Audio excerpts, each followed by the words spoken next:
Amin ya Rabbal. Yang saya hormati Kepala Sekolah SMP ITW Walimanis, yang saya hormati seluruh Bapak Ibu Wali Santri, meskipun saya tidak bisa menyebutkan nama Bapak Ibu satu persatu, namun tidak mengurangi rasa hormat saya kepada Bapak Ibu sekalian. Wabil khusus yang saya muliakan dan yang saya hormati para ustadz dan ustazah pengasuh pondok pesantren modern Walimanis, yang selama ini telah bersusah payah dalam mendidik kami, yang selama ini telah bersusah payah dalam merawat kami, yang selama ini telah bersusah payah dalam menjaga kami. Bahkan mereka juga yang mengirim kami santri Walimanis ke kota Palu hanya untuk belajar Al-Quran. Berkat mereka kami bisa lebih lancar membaca Al-Quran. Berkat mereka kami bisa lebih paham akan Al-Quran. Berkat mereka kami bisa banyak menghafal Al-Quran. Bahkan berkat mereka kami bisa lebih cinta akan Al-Quran. Maka berdirinya saya pada pagi hari ini akan membawakan pidato singkat yang berjudul tentang Al-Quran.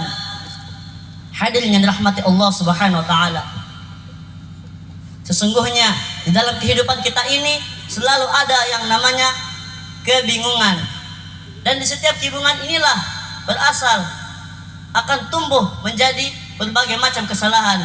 Maka apa upaya kita untuk menghadapi kebingungan-kebingungan ini? Maka tentu jawabannya adalah Al-Quran. Karena seluruh aspek kehidupan kita ini, seluruh pengamalan kita di dunia ini, semua tuntunan dan jawabannya ada dalam Al-Quran.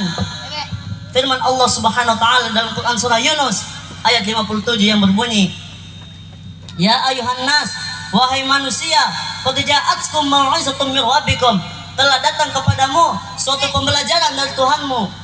Apa itu? Al-Quran. Jadi Al-Quran ini ialah suatu pembelajaran, ilmu langsung dari Allah Subhanahu wa Ta'ala. Kemudian kata Allah, wa shifa'u lima fis sudur, dan penyembuh bagi penyakit yang ada dalam dada. Apa saja penyakit yang ada dalam dada? Iri, dengki, ria, sombong, marah, itu semua adalah penyakit yang tersimpan di dalam dada, atau yang disebut dengan hasad atau penyakit hati. Maka apabila ada orang yang ingin menghilangkan penyakit ini, maka hendaklah ia memperbanyak membaca Al-Quran. Kemudian kata Allah, wa hudaw wa rahmatul lil mu'minin, dan petunjuk serta rahmat kepada orang-orang mukmin. Maka kita perlu bersyukur kepada Allah Subhanahu wa Ta'ala, karena Allah Subhanahu wa Ta'ala memberikan kita petunjuk melalui Al-Quran. Allah Subhanahu wa Ta'ala juga merahmati kita dengan Al-Quran. Hadirin yang dirahmati Allah Subhanahu wa Ta'ala, banyak keutamaan-keutamaan yang kita dapat jikalau kita perbanyak membaca Al-Quran. Salah satunya sebagaimana disabdakan baginda Nabi sallallahu alaihi wasallam dalam sabdanya, Iqra'ul Qur'ana fa innahu yati yaumil qiyamati syafi'an li ashabi, yang artinya bacalah Al-Quran karena sesungguhnya Al-Quran akan datang pada hari kiamat sebagai pemberi syafaat kepada orang-orang yang membacanya. Hadis riwayat Muslim. Mudah-mudahan Allah selalu mengistiqomahkan kita di dalam pengamalan kita yang membaca Al-Quran. Maka kelak di yaumil qiyamah Al-Quran akan datang kepada kita, mensyafaati kita seraya berkata, Ya Allah, ia selalu membacaku, maka terimalah syafaatku kepadanya. Maka apabila Allah menerima syafaatnya, Al-Quran akan berkata, Ya Allah, aku belum puas, pakaikanlah ia pakaian dari kemuliaan. Kemudian orang yang selalu membaca Al-Quran ini, Allah akan pakaikan ia pakaian dari kemuliaan. Kemudian apa kata Al-Quran? Ya Allah, aku belum puas, pakaikanlah ia mahkota dari kemuliaan. Maka Allah Subhanahu wa Ta'ala memberikan orang yang membaca Al-Quran ini sebuah mahkota yang bersinar, yang terbuat dari kemuliaan. Maka apa kata Al-Quran? Ya Allah, aku masih belum puas, tinggikanlah derajatnya dan ampunilah seluruh dosa-dosanya. Maka orang yang membaca Al-Quran ini sudah dijamin baginya untuk masuk surga.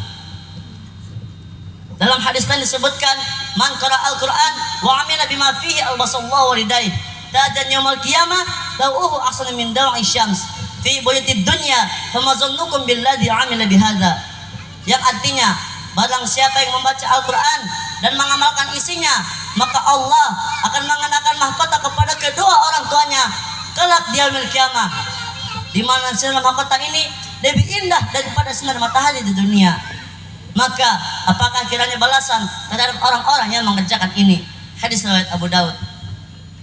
Mudah-mudahan kita sebagai santri wali manis yang selama ini telah bersusah payah dalam membaca Al-Quran, yang selama ini telah bersusah payah dalam memahami makna-makna Al-Quran, yang selama ini telah bersusah payah dalam menghafal Al-Quran, mudah-mudahan kita akan menunggu kedua orang tua kita di pintu surga sedaya membawa mahkota. Maka mahkota inilah yang akan kita pakaikan kepada kedua orang tua kita. Amin amin ya rabbal hadirin yang dirahmati Allah Subhanahu wa taala. Sebagai seorang mukmin yang mempercayai Al-Quran sebagai kitab suci, kita juga mempunyai kewajiban dan tanggung jawab terhadap kitab tersebut. Di antara kewajiban dan tanggung jawab tersebut adalah mempelajari, memahami dan mengajarkannya. Rasulullah sallallahu alaihi wasallam bersabda, khairukum